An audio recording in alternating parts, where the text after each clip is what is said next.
So I guess this episode's just called episode 100. I was looking for an actual title and nope, just called episode 100. So there you go. I guess that's what they're sticking with. Doesn't really matter. So I was wrong about it ever passing 1984 since the name of the series is 1984. And I thought that if they ever went past 84, it'd be in the last episode, maybe in the last couple minutes where it flashed forward into the future a little bit to see where our characters ended up. But here we are at the halfway point of our season, and we're already well past 1984. So this season kind of goes all over the place. It's in 1970, it's in 1980, it's in 1980. 84, 80 freaking 5, 89. It's 1984. Shouldn't have been the 1980s or something. I don't know. But yeah, so some of this is in 1984. So I guess it does at least live up to its title. But yeah, it's just I wouldn't have thought it would jump up for 5 freaking whole years. But yeah, here we are. So in 1985, Richard Ramirez and Jingles are hanging out. Richard Ramirez at this point has committed 11 murders. And he's telling Jingles, you owe your life to Satan. But from what I can tell, Jingles is not actually killing anybody. He's just technically an accomplice to these, but has no heart in it at all because Jingles isn't really a killer. And then Jingles goes over and sets up Ramirez so that he gets himself captured. Now, I actually looked this up, and this is essentially almost identically how he was captured. He was seen in a convenience store.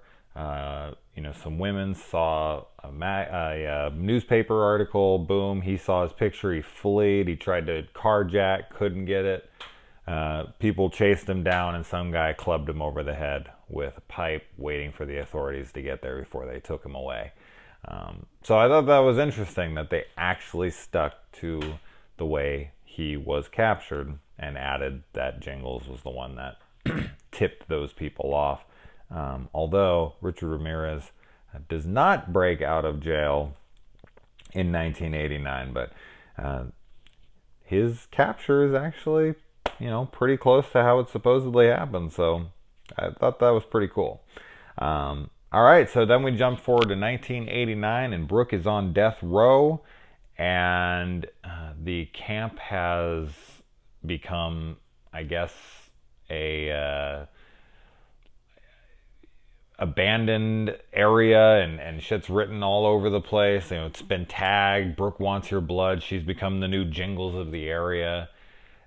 How was Brooke convicted? I know that there's cases where people get convicted that didn't do it for sure, but I was talking to someone in the comments of maybe my last video, and we were both laughing because it was just there's no way. There's just no way she would be found guilty with all of the evidence, supporting her claim that she was not guilty. It just, there's too much, especially the cop that was killed after she left. That didn't factor into the case at all. The cop that was murdered after Brooke was taken away, a cop's car was stolen and he was murdered. I guess they just blamed that on Ramirez, but Richard Ramirez was thought to have been there, and he's actually in jail and says he was there, and Brooke is still being looked at. This girl that couldn't have possibly done the majority of what was set up there with the traps and the way the bodies were hung up and everything. This girl weighs 100 pounds. She has defensive wounds. Yeah, get the fuck out of here. Come on now. There's no way Brooke could possibly have been convicted for this stuff, but she is. And not only is she convicted, but she's sentenced to death. And within 5 years, they're executing her. I just find this all so hard to believe, but we're talking about a show where ghosts are coming back and dudes are possessed by Satan, and so, if I can look past that, I guess I can look past this in the believability factor.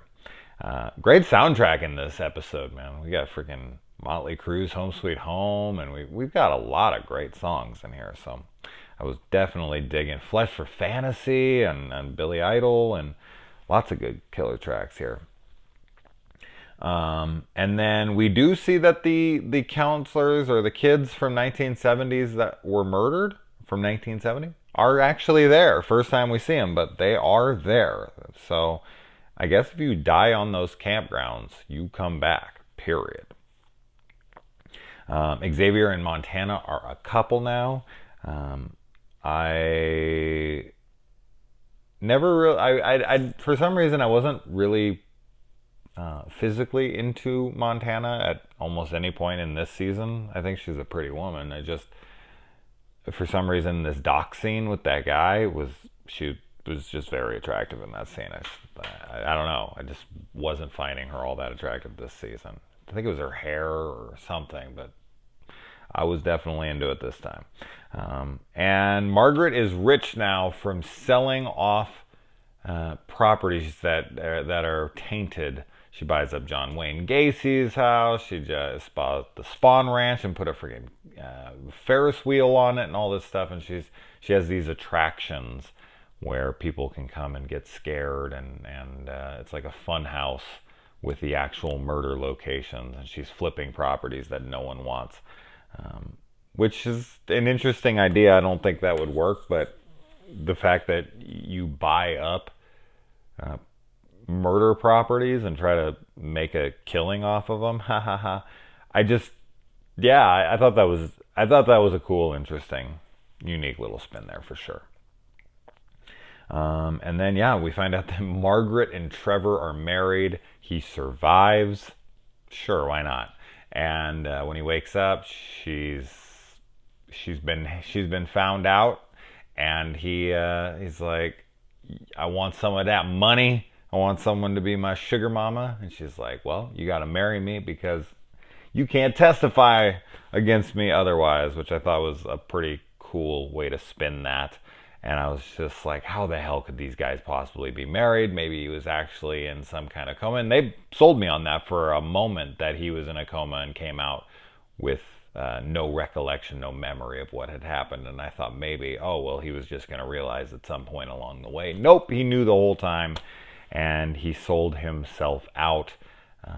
He did not try to defend Brooke. So in this instance, I think he's just as guilty as anybody else, and I do hope to see his demise in this, because letting Brooke rot in jail and he actually attends her execution knowing the truth just because he wants money, and he's continuously having relations. It's not like he's just sick to death of Margaret. He's still fucking her. He's still no, man, he turned into a straight up villain. I mean, he has a coke addiction and he has a money addiction, obviously, but I don't care. You let a young, innocent girl like that, anybody, I shouldn't say young, if you let someone innocent like that die just so that you can enrich yourself in one way or another, you deserve fucking nothing good. Nothing good at all. So I do hope to see him perish in the end of the season. Hopefully not even at the camp. I don't know. Is that a bad thing? Being stuck on that camp? I mean, look at Xavier and Montana. They're having a blast, and I'm sure they're fucking like crazy, and they're immortal. They can't seem to die.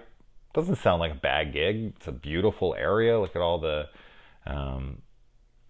the scenery, and they got each other. And I mean, Ray's miserable, so I guess it just depends on who you are. You can make the best of a bad situation, then you have an eternity of good.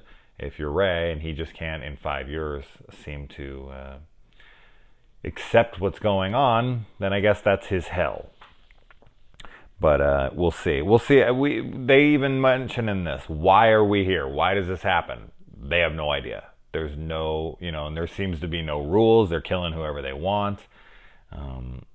Which, are they able to hide themselves? Are they able to kind of flash in and out from being seen and not being seen? Are they ghosts that have these powers to not be seen by people? Because wouldn't all the murders prompt an investigation, and wouldn't the investigators come down to the camp and there would be those guys because they can't leave the premises? Wouldn't they sweep the area and find them?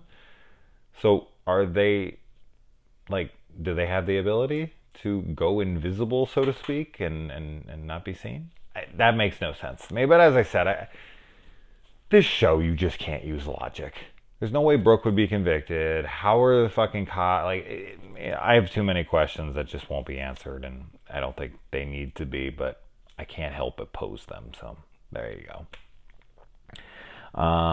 And Brooke even takes credit for Ramirez, for one of the kills to Ramirez, which I thought was kind of interesting. I thought they were going to spin it in the Jingles was tortured into believing he was the killer. Did Brooke have the same treatment done to her, or was she just trying to get a rise out of Ramirez there, and she knew she was fucked at that point? Because at no point does Brooke even defend her innocence in this episode. I mean, I guess there really isn't a moment for it per se, but that Ramirez moment would have been like, fuck you, you know I'm innocent. Saying, no, Brooke is very hardened. She's been there 5 years. She knows she's not getting out of it. Her death is tomorrow. She wants to agitate this idiot. So, would they keep a woman? Is that a thing? Because I was watching Natural Born Killers not too long ago when Once Upon a Time came out. I did all the Tarantino films. And I was like, when Mallory Knox is put into the prison there, I was like, is that a realistic thing? Isn't there? I mean, isn't there a death row in female prison, or is death row a like unisex thing? Do they just put men and women in death row? I don't know. Anybody out there got an answer for that? Because this is now the second thing where I've seen where a woman is brought into a male death row. Is that a thing? In 1989, was that a thing? All right. And Ramirez tries to tempt Brooke with Satan in her cell, and she outright rejects it. So she still holds on to her moralities and her soul there. So good for her. She's not completely jaded to the point where she's like, all right, let Satan get me out of this. Better than being in here. I don't want to die. Nope, she doesn't succumb to that, which is, a strong character moment for her. And we find out 4 years later, Jingles got married to a prostitute that he saved. We don't know how exactly he saved her, but he did, and they have a child together. And he's trying to build a life, and I really wish that's where his story would have ended. But of course, this show is not going to let anybody be happy, so Ramirez gets out of jail and kills his wife. I thought maybe they'd have the balls to kill the kid too, but they don't, and he drops the kid off with his wife's sister, who doesn't seem to be all that curious or miffed on why her sister just died or that her sister just died. She's just like, well, if you care about him, then why are you leaving? Not like, what? My sister's dead? Can you say that again? His wife was very aware that he was a killer. And was her sister aware of this? I would assume not. But if she was, wouldn't her first instinct be, did you kill her? Because especially when he starts talking about, I thought I could escape the darkness, wouldn't that immediately elicit some kind of negative response from her, where she'd be like, what? What the fuck happened to my sister? Where is she? What? I'm going to call the police. Nothing like that. Why are you leaving him? Why are you leaving your son? No questions of her sister's death. Bullshit. Come on, man. I think I take this shit too seriously, and I ask too many obvious questions, but I can't help it. He did get a job at a video store, and he was about to get promoted to assistant manager, and he told a girl to stop watching horror movies, which of course I don't support, but I'm not somebody who was convinced I was a murderer and then killed a bunch of people unknowing to me that I wasn't actually the person who was supposed to be doing that. So I'd probably be pretty jaded towards anything dark as well. So I can't hold that against him, but I can hold the fact against him that he works at a video store, which I always wanted to do in my life. And I still have never done that, and they're not really a thing anymore, so I guess I will never do that. But yeah. And Ramirez does a ritual, which, I mean, he never thought to perform that ritual before. Like, he's been in there for 4 years. He's never, like, once reached out to Satan, like, get me out of here. It takes a Billy Idol concert and all of the, opening acts for him to be like, they'll be forgotten, and I'll be forgotten too. My talent is being wasted in here. I am going to become, forgotten, and I want to be remembered. And so now I have to talk to Satan again. A guy that was worshiping Satan all along and knows Satan. It's not like some worshiper that's like, I wonder if Satan's a real thing. No, this dude was brought back from the dead. This dude brought another dude. Well, he didn't bring him back from the dead. He was brought back from the dead, and then he got him to accept Satan so that he could leave the premises. At no point did he ever go like, hey, Satan, can you get me out of here? And then performs whatever ritual he had in there in that moment. Like, maybe he tried multiple times and then he tried yet another and it just worked. I don't fucking know. I got nothing for that. Why you would wait 4 years. Fucking no clue. Margaret is putting on a music festival and kind of a murder experience for people who come down there. There are people like this that would pay money to go to a site of actual murders and pay to have a thrilling experience there. I don't know if it would be enough money to pay back the sale of the property and the upkeep and all of that such and whatnot, and to make her millions and millions of dollars like she is, but I don't know. I don't know how many people are out there like that, but this show seems to think there's a lot of them. How the hell did Richard Ramirez just find Jingles so easily? I guess Satan led him there. He has like heat-seeking vision. He can track him. I'll go with that. That makes sense. They have a deal together. Why Satan himself has never punished Jingles? I mean, as soon as Jingles broke his commitment to Satan, shouldn't Satan have either killed him, A, and taken his soul down into hell, or B, transported him straight back to Camp Redwood, where he's, doomed to spend out eternity there in purgatory. Like, Satan doesn't punish him at all, but I guess eventually Ramirez 4 years later is the punishment. I guess. I mean, he bides his time. There you go. He's playing the long game with Jingles here. And then, yeah, we think Brooke has been killed, and I actually was like, oh shit, Brooke's killed. Wow, that's surprising. I didn't think her character was gone. I just was like, okay, so Ramirez is gonna bring her back, or what? Nope. A character I had not forgotten about, but, wasn't thinking about, Donna, comes in and pretends to be the executioner, shoots her up with some stuff that makes her look dead. She's not dead. She's just mostly dead. True love. It's to blave. Yeah, Donna brings her back and she's like, welcome back. Now, I think Donna obviously has an intention to go and get revenge. I would assume Brooke wants to, I don't know, like, how would they handle this? Brooke is dead, so they wouldn't be looking for her. But I would assume she'd want to clear her name, because even if she was to go out and be like, all right, well, I'm dead, I can just go start a new life. No, you really can't, because if they were to find you, they would immediately be like, well, you didn't die, we need to kill you, so let's get back to it. So Brooke would want to clear her name, and I think Donna is trying to make up for what she did, because she made a horrible mistake. and Jingles is coming back for Margaret's Revenge, and everyone's going to converge back to Camp Redwood. So this was a smart way to kind of push things out, get everyone away, and then bring everyone back together. So I thought this episode did a really good job of